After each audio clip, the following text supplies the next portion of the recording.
Good morning, everyone, and welcome to our special Breast Cancer Awareness Month edition of the Women in Digital. I'm Lynn Brading. I'm our National Alliance Director managing our Adobe partnership with Perficient. Additionally, I'm a national board member for Pink Ribbon Girls and currently battling breast cancer for a second time. Pink Ribbon Girls provides meals, rides to treatment, cleaning supplies, and peer counseling for those battling breast and gynecological cancers. Currently, we are serving 5 regions nationally, and our trademark motto is "No one travels this road alone." The Women in Digital series started at Adobe Summit in Las Vegas in 2017 with less than 20 women discussing the struggles and highlights of being a woman in digital in a traditionally male-dominated space. That evolved into 2 breakfasts at Adobe Summit to packed rooms in 2018 and 2019 and delightful panelists. In 2020 and 2021, we went virtual, as did the world. I'm thrilled to hand over my moderating duties to Team Proficient, LPGA superstar, NBC and Golf Channel analyst, and founder of the Morgan Pressel Foundation. Your attendance today will initiate a donation on your behalf to Pink Ribbon Girls and the Morgan Pressel Foundation. And with that, I hand over my moderator, Mike, Morgan Pressel. Lynn, thank you so much. It was really special. I hope everybody got a chance to see that remembrance video. If not, we're going to show it again at the very end. But I love what you said, Lynn. No one travels this road alone. And you can see the support that you and so many other women have who've battled this disease. I personally lost my mother to breast cancer when she was 44 years old. And from that, created the Morgan Pressel Foundation when I first started on tour. And we've been able to raise nearly $10 million in about the last 15 years for breast cancer initiative in South Florida. So something that I'm very passionate about. I unfortunately, for some reason, didn't get the memo of wearing pink until like 10 minutes after I left for the airport, which is shocking that I didn't have any pink in my suitcase because I always do. But anyway, I'm really excited to be here with all of you. We have some really incredible panelists today. As being from the sports world, I'm really interested personally to hear the responses from some of the questions that we have for these panelists and some of the things that make them tick and have really helped them to their incredible careers in the different industries. So first, I'm going to introduce our panelists this morning. First, I'd like to welcome Megan Flynn. Megan is the Director of Digital Marketing for Ideal Industries. Megan, thank you very much for being here with us today. Next, I'd like to introduce Amy Patel.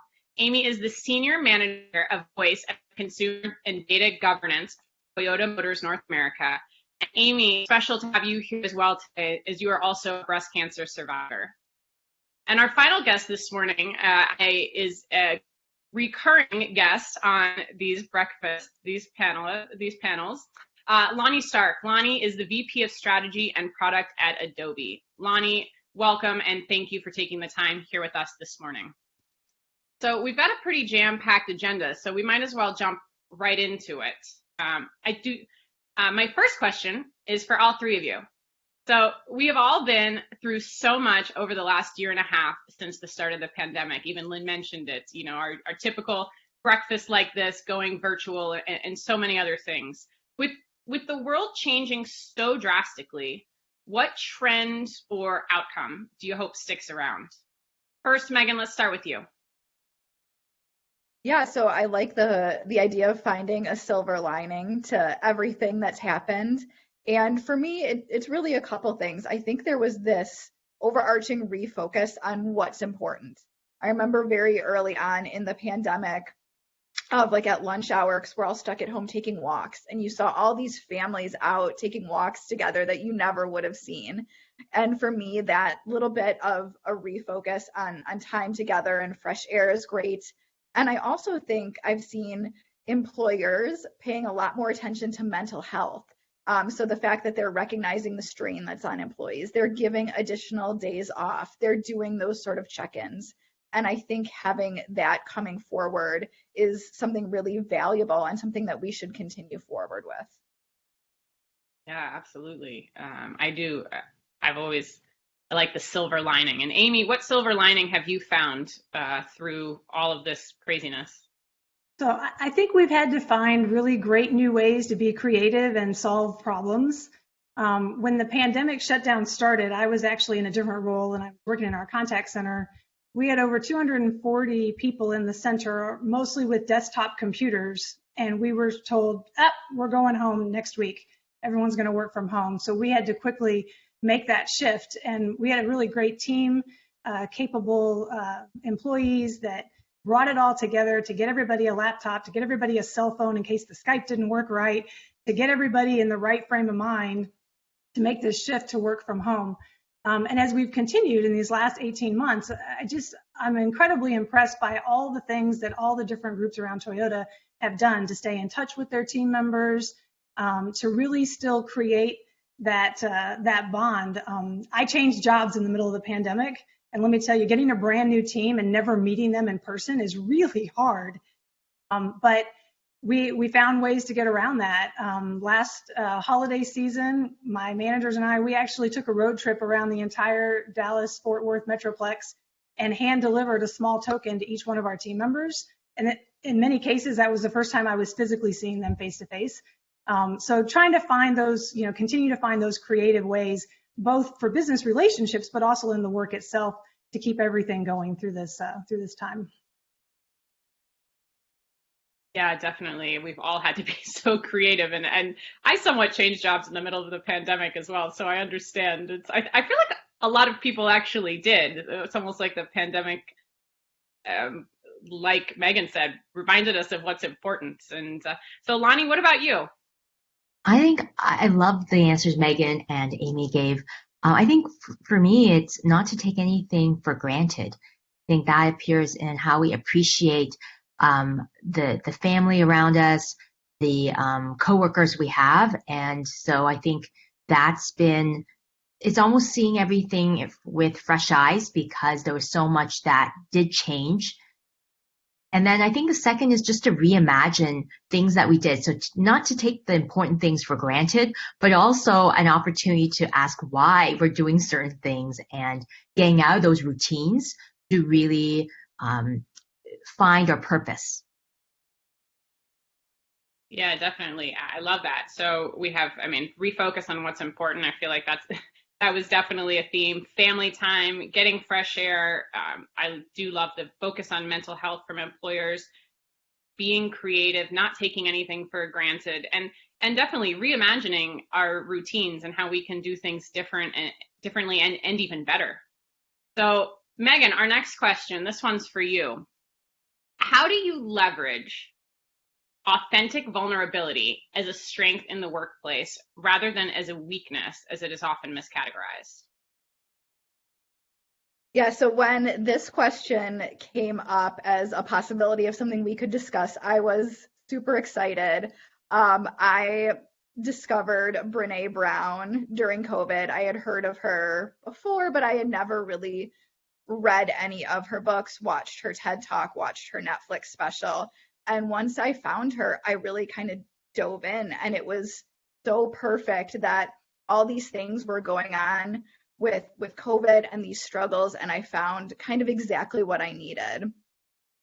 And so as I look back throughout my career, my personality type and my approach to work has always been, I'm a driver. So if you talk to any one of my bosses that I've ever had, they'll probably tell you, Megan gets stuff done.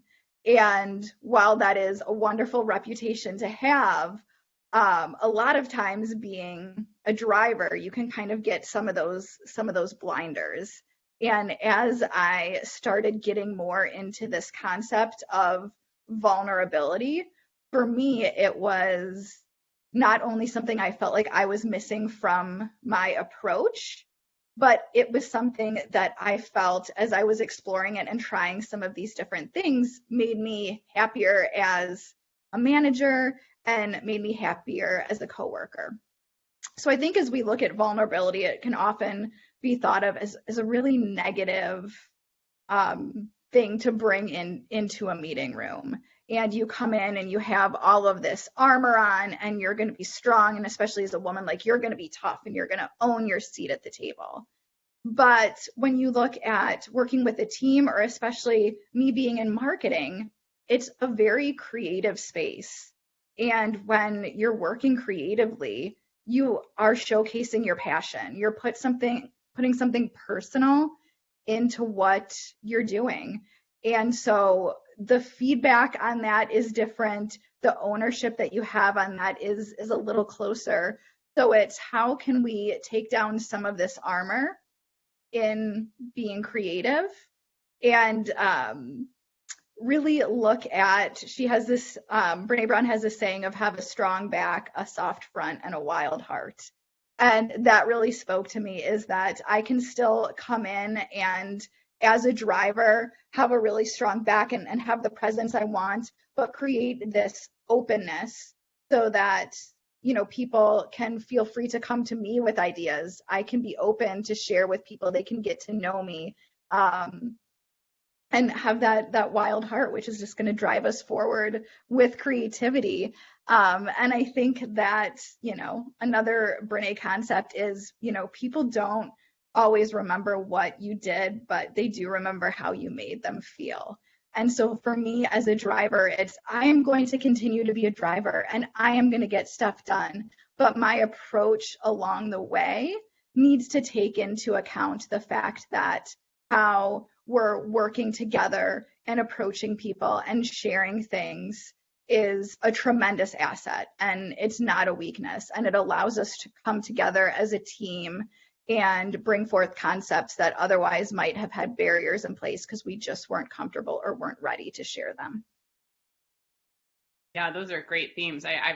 I need to now dive into Brene Brown myself. Is that, I mean, what a great quote. Have a strong back, a soft front, and a wild heart. Those are like, you know, just totally words to live by. And of course, I totally agree. People remember how you made them feel more than anything. It's, we're all connected so emotionally. So, I mean, I love that. Amy, what about you? All right. So like Megan, I love Brene Brown also.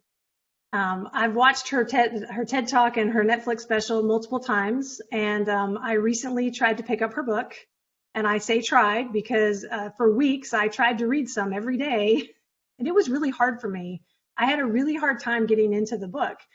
And why that's important is because I think I've led my entire career thinking, oh, I've got to read the next best leadership book. Everybody else is doing it. People are putting, here's the book I'm reading now on their taglines. And so I felt like, oh, I need to be hip. I need to be in there. I need to be reading these things. And I was talking to a friend about it one day, and she said, you know, it's okay to put the book down. You don't have to finish it. And I'm like, what? So I did. I put the book down, and it was incredibly freeing. And I share that story because I think, again, as women in this industry, in this environment, we feel like we have to be so much more all the time. We have to do everything that the men are doing or that the other leaderships are doing. And really, you need to lead in your own way. And that is, to me, showing vulnerability. So it's okay to admit a mistake. It's okay to move on to something else. And it's okay not to read the latest and greatest leadership book if it doesn't interest you. So. Yeah, definitely. I mean, it's important. As you mentioned, lead in your own way and not, it sounds like not do it the same way that everybody else is doing it. Just because they're doing it doesn't mean that's how you have to do it. So that's kind of goes back to the theme of being authentic and being yourself. So Lonnie, back to you. I have my next question is a piece of advice that you were given by a mentor that you still use today, that you still give to people who you mentor today? Yeah, I thought a lot about this because I've had, I think, lots of mentors, and whether they knew it or not.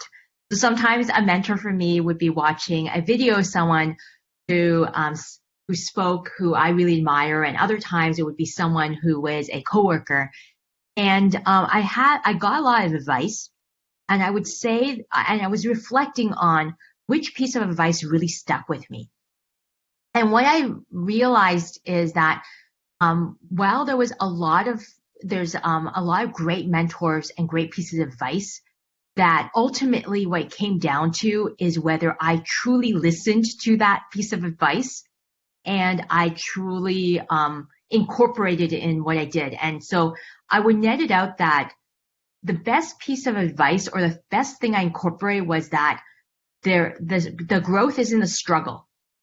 And I think when I first started my career, I wanted everything to be perfect, right? Like I said, okay, if I go to a meeting, I have to have all my projects in place and I've got to demonstrate that I know my stuff and everything, that idea that there's this even higher standard for women.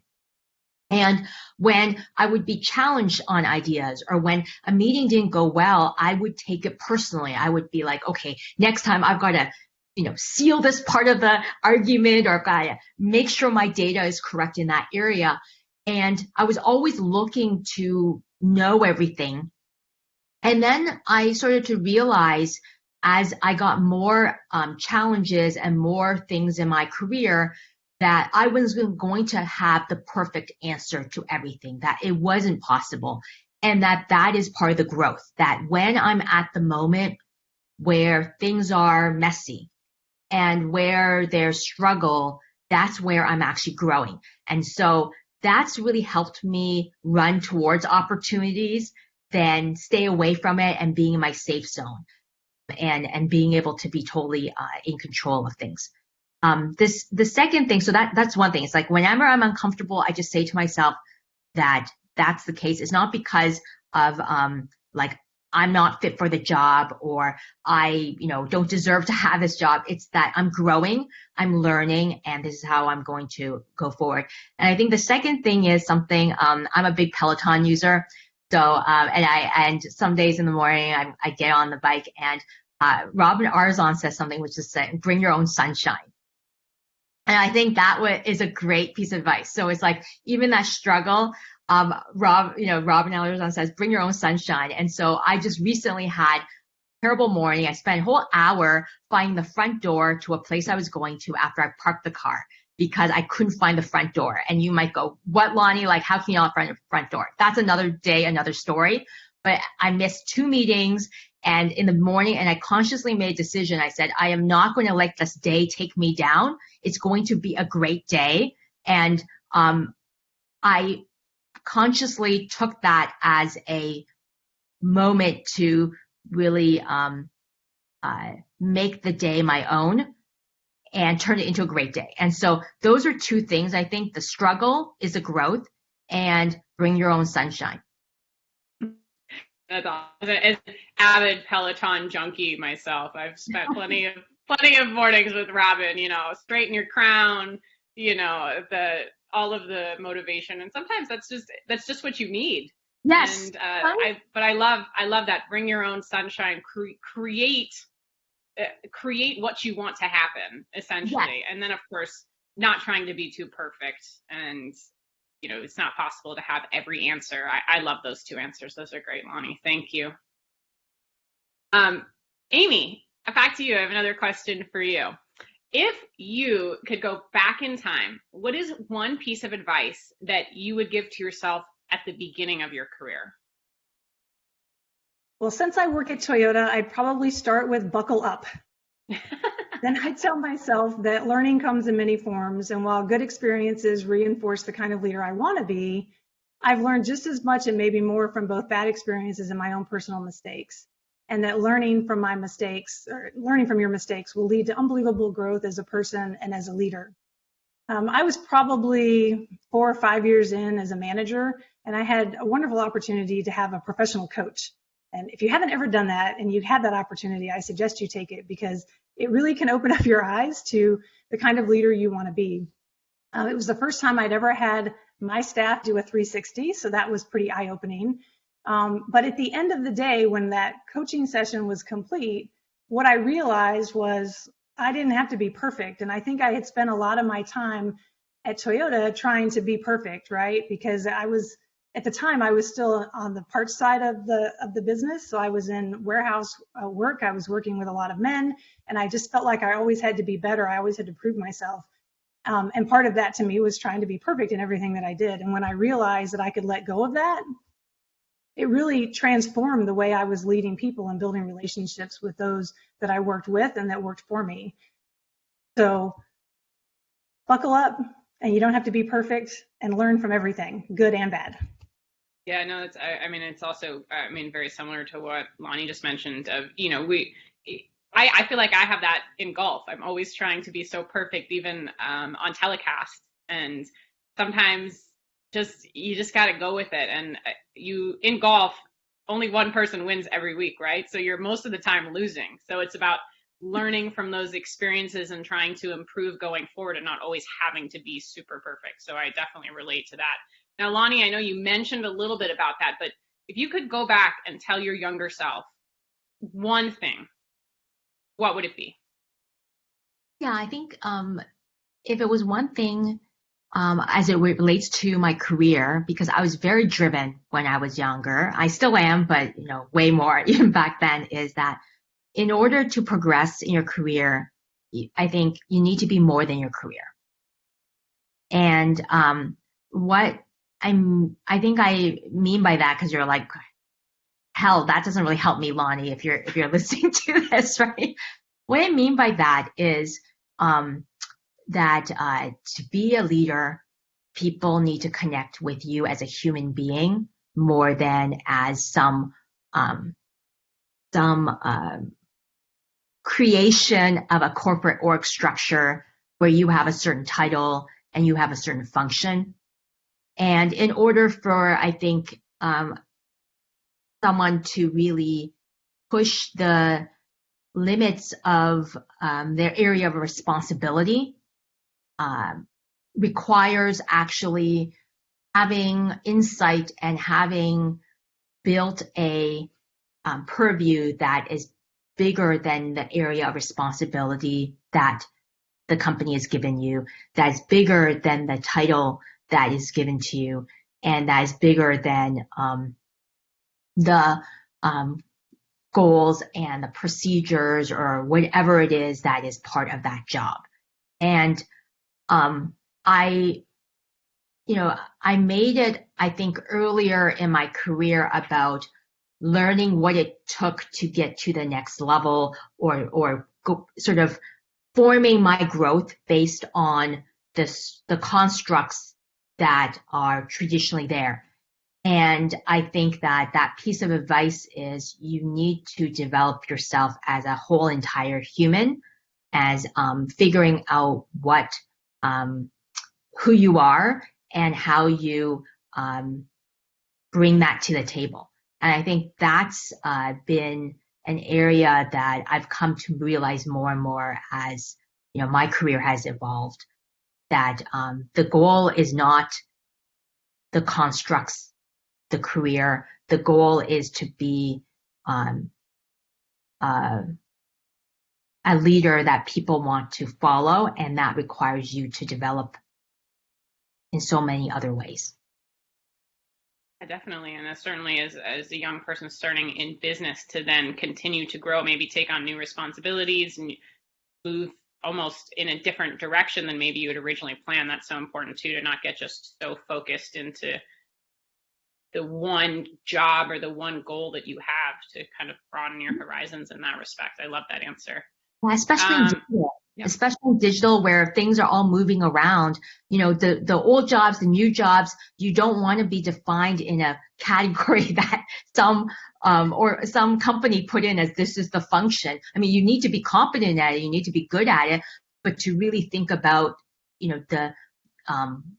your entire development for how you add value to customers, how you add value to the whole entire company.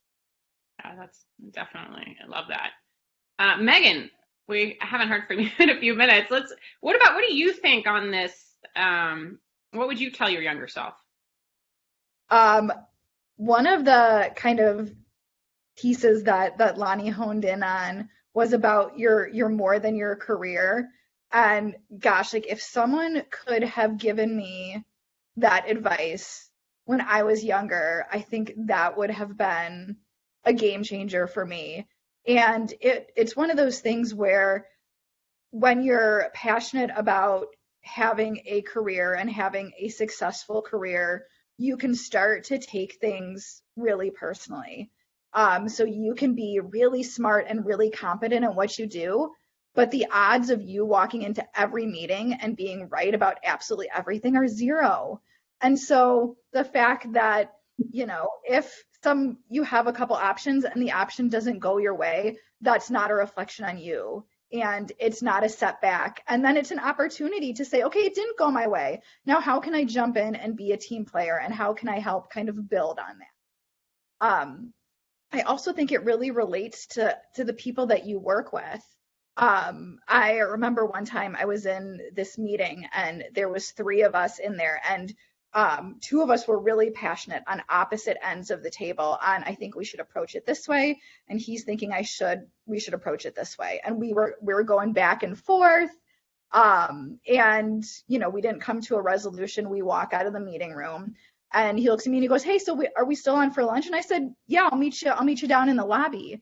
And the third person in the meeting looked at me and they said, "Wait, you guys are going to go to lunch together now? You were just, really battling it out." And, for me it was, yeah, like, we're really passionate about what we do, but I'm not mad at him. Like, I'm going to fight for my business and my stake, and he's fighting for his business and his stake, and it's not personal. So I think the idea that as we progress through our career, to not take things personally, bring your passions, but your success or who you are and your value as a person is not dictated by like a wins and losses column. It's dictated by how you feel about what you're doing, and if you're passionate and you enjoy what you're doing, and the people who are around you enjoy working with you. So I think the part that Lonnie said of you're more than just your career, for me, I think is really solid advice.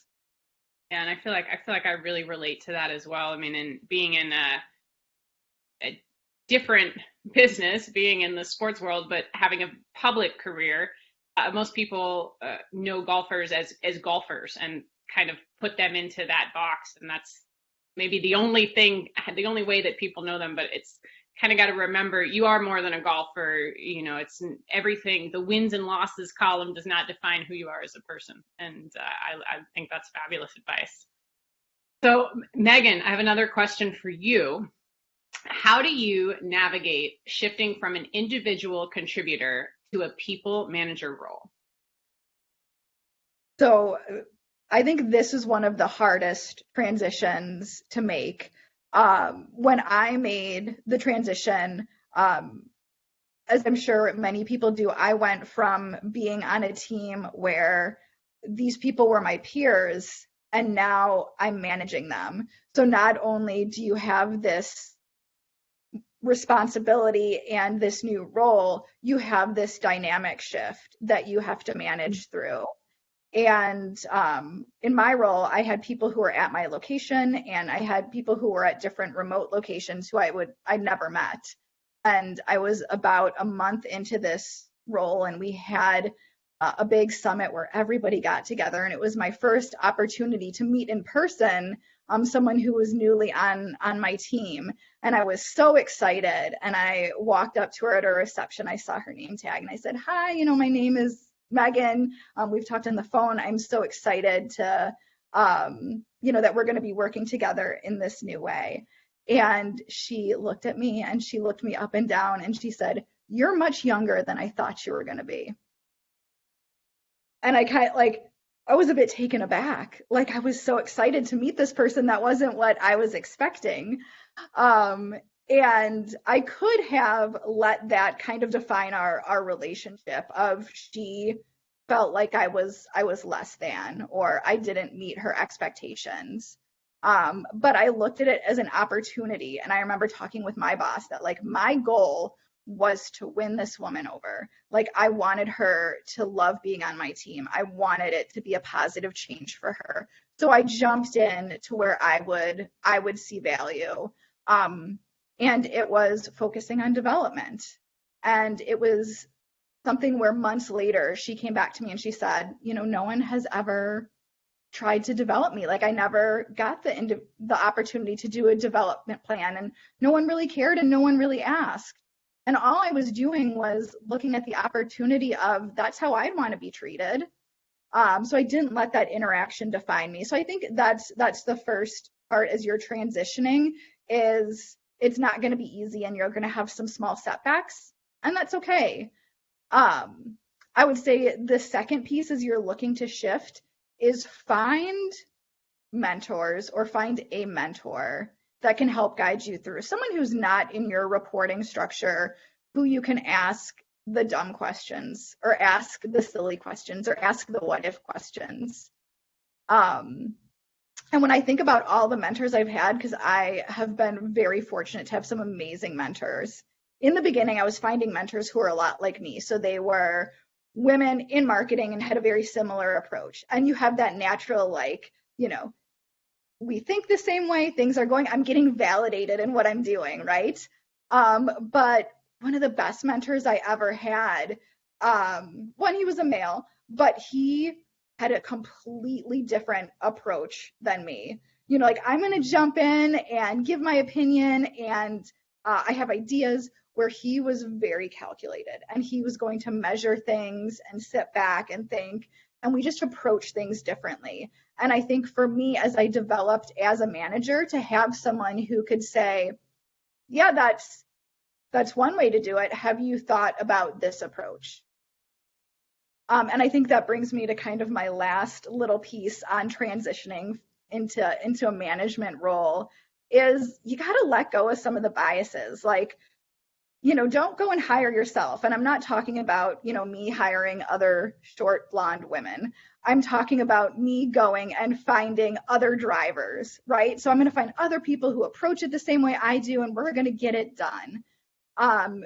For me, it was very eye-opening as my team changed and grew, that to have a well-rounded approach, and that while, you know, my way, I have a lot of success there, not everyone is going to have success in that same way. So in addition to looking for role models that are different than you, find a team that rounds you out, and look for opportunities where you're not as strong to let team members shine, and vice versa. So that would be some of the advice that I would give in the shift from a contributor to a manager. Yeah, I think those are great advice. I mean, you know, it's not going to be easy, and kind of live in the struggle as it happens.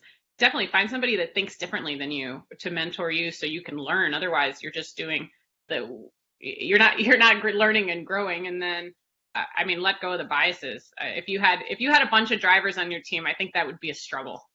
You know, they would all end up competing, right? So you definitely need to have more of a little bit of a well-balanced team. So I love that. Fabulous answer. Well, we have one question that has come in through the chat, so I'm going to throw this out to anybody who wants to answer. You all can jump in. As you are driving change in an organization and encounter resistance above you, how have you managed up? How do you show up in those conversations without being an expert? I put a little answer in the chat, so I thought there were two different questions. But the first one is in terms of how do you manage up? I'd love to hear what others have to say, because this is something I think we always still, I at least still struggle with and have challenges around. I think one is to bring people along on the journey. So I find that if it's something where I'm trying to drive a lot of change, or I'm proposing something new, if it becomes a surprise at the end and I kind of launch it on people, I face more resistance than if I kind of bring people along, ask them for the input ahead of time, ask them about, even when I'm helping to frame up the problem, right? To get feedback on, is this even the right way to think about the problem? And so I found that getting people along that journey, and the more I realize as I'm going through it that the answer is going to be counter to the status quo or whatever's out there, the more I have to spend time making sure people are along the way, and make it genuine, meaning truly do ask for their feedback, not do it just as let me check it off the list, but truly listen to that feedback. And then the second part of it is, how do you show up in conversations without being the expert? And it's funny because when I used to get invited to meetings, I would always think, okay, I'm there because I have to have all the answers and I get everything ready. And one of my managers had to teach me, like, no, sometimes you're in a meeting to listen. Sometimes you're in a meeting to observe what the dynamics are and what other people care about. And sometimes you're in the meeting to help people think through the problems. And so if you're not the expert and you're not providing answers, think about what other roles you can play. And one of them is being able to ask great questions. So one thing I've noticed is that people who are experts, and I'm an expert in certain areas, there's canonized ways of thinking of what the answer is. If you ask a chemist, what's water, they'll say it's H2O. If you ask a surfer, what's water, they'll say the best experience when I'm surfing through it. So being curious and not being the expert, but having your point of view and asking questions helps people think about the same thing in new ways. And that is sometimes a magical combination when you have experts and you have people who are curious. When you bring them together, you're able to create new possibilities. Yeah, I love that. I feel like a lot of that, a lot of the theme today is back to that authentic vulnerability, being able to listen, ask questions, so as you grow. Amy, you jumped up there. What are your thoughts? I like everything Lonnie said. Can I come work for you? Don't tell my boss. I'm just kidding. I agree with all of that, actually. And I have to tell you, I've made 3 significant career changes in my career. I went from parts operations to contact center to now voice of the customer and data governance. And the team I'm working in, my boss has done a really great job of involving me, but I'm kind of a subset of everything else. And so I find myself in that curious role more often than the expert role at this point, just a little over a year into this particular job. So I think Lonnie hit it on the head, though. It really is about, and I think sometimes you're there to provide that opinion. That's how you can help guide the folks, the upper management, right? So even if you don't agree with what they're trying to do, or you're trying to get them to agree to what you want to do, sometimes you just have to kind of show them that bigger picture. But I'm really just going to tag along to what Lonnie said. I love that. Megan, what about you? Yeah, so as you're thinking about managing up, this is a really difficult concept, and it's often a really intimidating concept. And I think for me, as I approach like the bosses and managers I've had in the past, one of the things that's always served me well is understanding that kind of nugget of what is important to them. And it's not, one granular thing, but as you're working with them, what is going to spark their interest?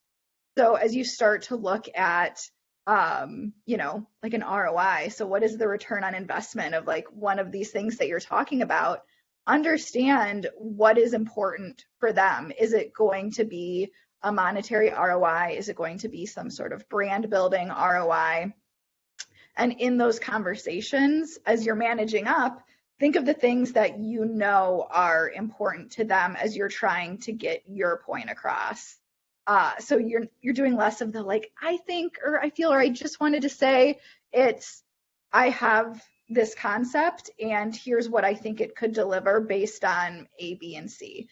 And if you understand that what you're communicating is important to them, the way that it's received will be better. It's kind of like speaking their language, just like you want them to kind of speak your language. See, that's a great point. And Amy, appreciate your comments as well here. The point that Megan brought just sparked, just I want to add on to that part of it, which is one thing I do know is about the different kind of sort of, when you're talking about managing up different levels, is one of the biggest differences is people's context. Okay, so if I'm working on a project and I think, well, it must be the most important project in the entire company, because you have a certain bias. Like I have a certain bias because I'm working on it all day. It's a big problem. I see all the pieces and stuff. The times when I've had I presented and it hasn't gone as well, usually, right, it has to do with a piece of key information about the context of what the folks I'm presenting to may have. Meaning, generally, it's some even bigger problem that they're dealing with or some bigger issue they're dealing with. So I come along with this thing thinking it's the most important thing in the entire world, and missing that piece of context can kind of misalign the conversation and take it into not a good place. And so one thing I try to do is some tips there. One is to kind of do some reconnaissance in understanding, okay, who are the people in the room and what might be their context. If you don't have that, sometimes when I go into a meeting, I might just say, hey, I'm here to talk to you about X. Before we go through it, and I have sort of a way I think this, information that you might think is important, but are there any questions that you may have? And that itself, so if I'm presenting something and they're asking like, what is the meaning of life? I'm like, oh, okay, they're at that point. So if I go in and tell them about this little problem in this part of the world, they're going to be totally lost because they're here. Other times, if they're like, hey, I've been hearing from customers XYZ, like, that's the connection. So I'm always calibrating. So a great way to do that is if you are not able to get any information, because sometimes you get dropped into a meeting midway, right, is just ask that question. And that will help you connect with the audience. Yeah, that's another theme of the day is ask questions. Don't be afraid to ask. Don't feel like you have to know everything, and really listen and authentically listen. Now we have time for one more quick question, a great question that came in through the chat. So anybody who wants to jump in here quickly, what would a recommendation be for finding a mentor? And this person says, especially as an introvert, connecting and networking outside of my organization can be a change. So what tips would you have on finding somebody to mentor you? So I'll start. So first, you have to be open, right? I think as an introvert, maybe looking for someone that's not an introvert to give you a different perspective. I like LinkedIn. I don't go on there as often as I probably should, but it's a great tool for outside of your organization. Within, check and see if your company does have a mentor program. Hood has a formal mentor program through our Workday platform where you put your information in and people put their information in, and then it automatically matches you up like a love connection. Sometimes it's good and sometimes you learn. But I myself, I have filled my life with a personal board of directors, and it's people above me, it's people below me, it's people at my level, all offering a different perspective that can help me, grow in my career and just grow as a person.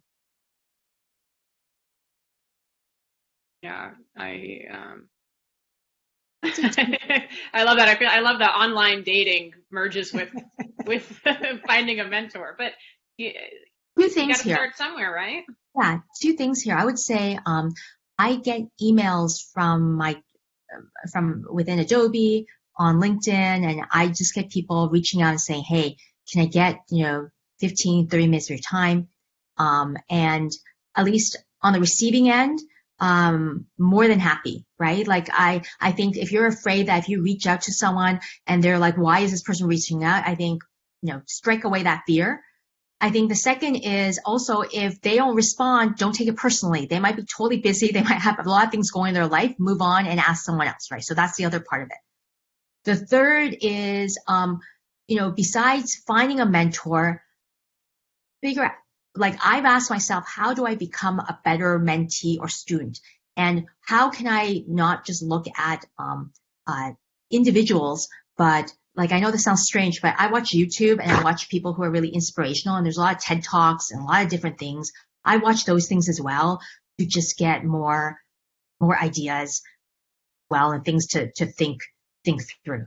So those are just some other additional ideas than the great suggestions that Amy provided. Yeah, I love that. Especially don't be afraid. Don't be afraid to ask. What's the worst they can say is no, or they're too busy. But there's definitely plenty of people out there who would be willing to help as you are, Lonnie. So let's jump ahead. We're going to jump to the final question. So Megan, we're going to start with you on this one. Looking back on your career so far, would you change anything, or is there a defining moment in your career that stands out to you? Yeah, so looking back, I wouldn't change anything. I think there's situations I would have approached differently. I think we all have that, but I think from a trajectory point of view, there's nothing I would have changed. But I would say really, really early on in my career, I did have somewhat of a defining moment that has kind of helped guide me. and it was my first job out of college. And I really thought, like, as I was going through school, that the path for me was in sales. And I got my marketing degree as a path to sales. And I started out, I got this awesome sales job, and I was going to go live my dream and conquer the world. And, 3 months in, I was like in tears almost every day. Like, I just felt like it wasn't what I thought it was going to be, and that I was like failing at my dream, right? And so I took a step back. I took a job in retail management, which is what I did in college. And I said, I just need to refocus on what's important. And I'm sure my parents were in horror that I get out of college and I'm going back to exactly what I was doing while I was in college. But for me, that reset allowed me to look at, like, why was I doing so well in retail management? And it was the creative and the merchandising pieces. It was some of the feedback I was able to give the buyers on assortment. And from there, it launched a career for me where I ended up working for a retailer in marketing, and then, the rest is history. But I think for me, it was a huge thing to admit that, like, this thing that I thought was my dream, in actuality it isn't. And it's okay. And stepping back and refocusing and going back to a passion to find your path, it isn't a failure. And I'm so glad that I did that. And it's one of the things that I constantly remind myself of is, find those passion pieces that you love doing and let that guide the steps in your career. And that really will help with having fulfillment in what you're doing. And I think that we always have this path that we desire in our heads, and it's usually linear, but it never is that way, and it never turns out exactly how we want it to. Lonnie, what looking back on your career, what would be one thing that you would change, or a defining moment?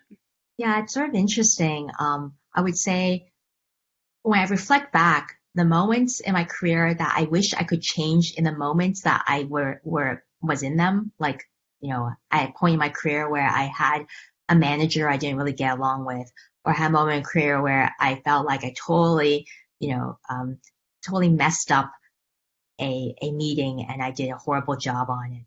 All of those, at the moment, I was like, oh gosh, I wish I could have changed it. But on reflection, those were things that made me be able to find my purpose and find who I really am and be comfortable in my own skin. I'm trying, in trying to think about how to explain to all of you guys and gals, it's kind of like, if you were walking up on stage and you had to give a presentation, you have in your notion, in your head, all the ways that you're supposed to sound, and the way that you're supposed to speak, and the way you're supposed to sound, be. And then you went through life in your career and you fell a couple of times on stage. You fumbled.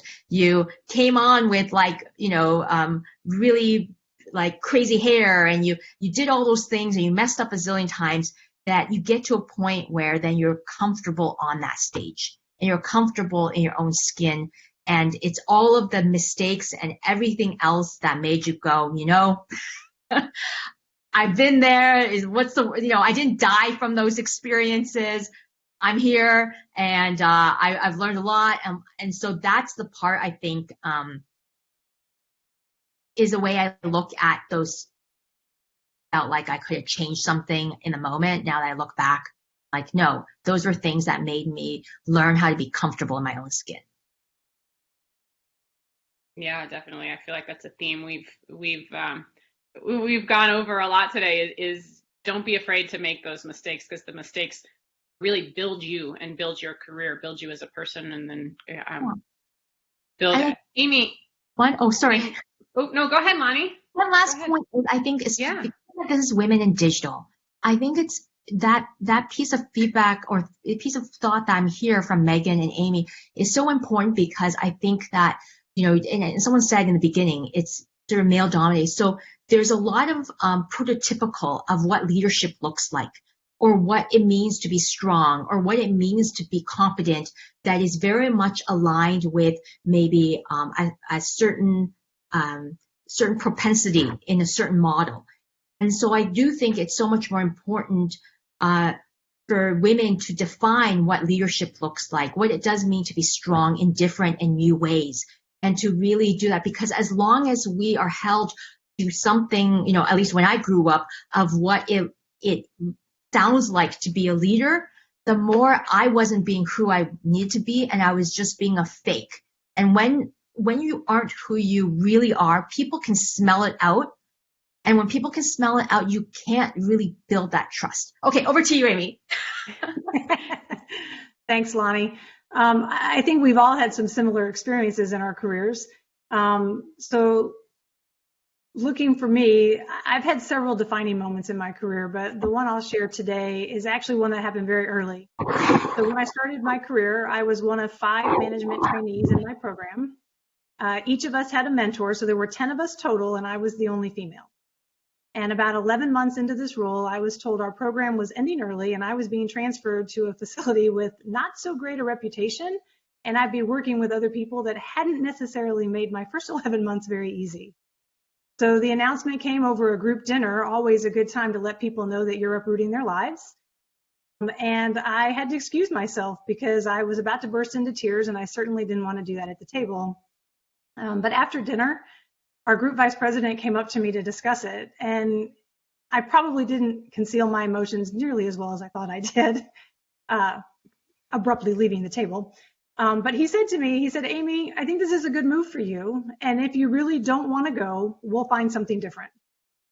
And at that moment, I probably made the best career move of my entire career, and I said, yes, I would make the move. And I spent 2.5 years in that facility, and it was not easy. But what I realized was the VP saw something in me that I couldn't see. And by dropping me into that environment, it helped me grow more than I would ever realize, especially at the time. And it turned out to be good because 15 years later, I moved to a completely different vertical, different organization, different division at Toyota, moving out of parts, away from what I studied in school and into customer relations. And at that time, if you had said, hey, you're going to go to customer relations, I'm like, yeah, I'm not that excited about it. But I have to tell you, that's where I found my passion. So Megan talked about passion earlier. I love customer experience, and I'm very passionate about it in everything that I do. But if I hadn't been open to make some of these moves early on, I don't know that I would have made that change and spent all of that time working in customer experience. Yeah, great answer there, and great to be flexible and adaptable, and you never know where change might take you. But thank you all so much for being with us today. Unfortunately, that is all the time. I feel like we could sit here and talk forever, but I absolutely loved listening to all 3 of you, Megan, Amy, and Lonnie. Some great themes. Talked about authentic vulnerability. I think both being authentic and being vulnerable fit also separately as well as just in together. Don't try and be too perfect. A lot of the mistakes really help to build your career. Ask questions, be yourself, and don't be afraid of change, especially as you just mentioned there, Amy. So thank you all so much. Thank you to Adobe and Perficient for having me today. It is an honor to be here with all of you, especially in October, Breast Cancer Awareness Month. Lynn, I know that everybody on this call is sending all of their love to you as you battle this disease. Thank you for making a donation to my foundation as well as to Pink Ribbon Girls. On behalf of all of the attendees here today, thank you for making a difference. And let's watch that remembrance video one more time. It was so special. So thank you again all for being here today.